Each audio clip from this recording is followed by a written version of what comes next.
I'm just gonna pretend that I'm riding this bike to make all you teen girls. Assalamualaikum dan selamat pagi semua. Saya Intan Alisha Zahira, wartawan cilik dari Kelab TV PSS Sekolah Kebangsaan Juara.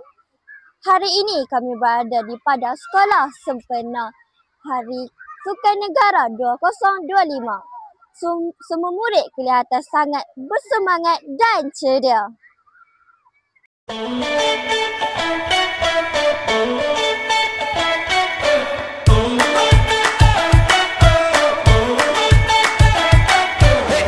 Ada masa ku mahu jadi biasa, ada masa ku mahu luar biasa.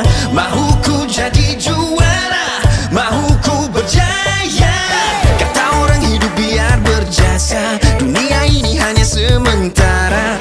Berani hadapi semua, harus kau percaya. Ku cuba dan cuba, ku tak putus asa, terus ikut cahaya. Ku cuba dan cuba, ku tak putus asa, pasti sampai ke sana.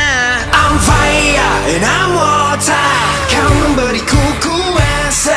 I'm earth and I'm nature, kau membuatku rasa.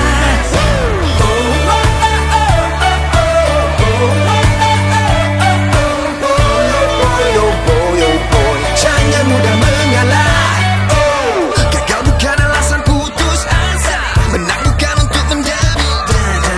Saat ku hilang arah, kaulah adiwira. Ku cuba dan cuba, ku tak putus asa, terus ikut cahaya. Ku cuba dan cuba, ku tak putus asa, pasti sampai ke sana. I'm fire and I'm water, kau memberiku kuasa. I'm earth and I'm nature, kau membuatku rasa.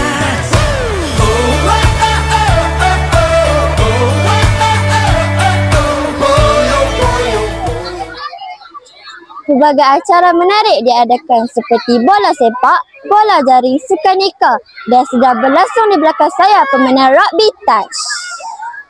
Guru-guru dan murid-murid sama-sama mengambil bahagian dengan penuh semangat kesukanan. Aktiviti seperti ini dapat mengeratkan hubungan dan menggalakkan gaya hidup sihat. Mari kita terus bersukan untuk kesihatan dan kecemerlangan. Jangan mudah mengalah. I'm rising up, I feel it now, I'll never let you down. I'm rising up, I feel it now, I'll keep you safe and sound. Ku berikan segalanya, mengharungi semuanya. Whoa, oh, whoa, oh. I'm fire and I'm water, kau memberiku kuasa. I'm earth and I'm nature, kau membuatku rasa. Yeah, I'm fire and I'm water, kau memberiku kuasa. I'm earth and I'm nature, kau membuatku rasa.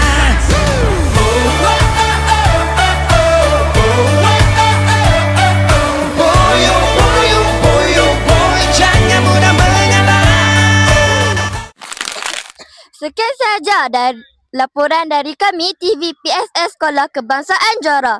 Jumpa lagi dalam liputan akan datang. Saya Karina. Saya Ainul Saya Yusra. Dan saya Humaira. mengucapkan Selamat Hari Sukan Negara 2025.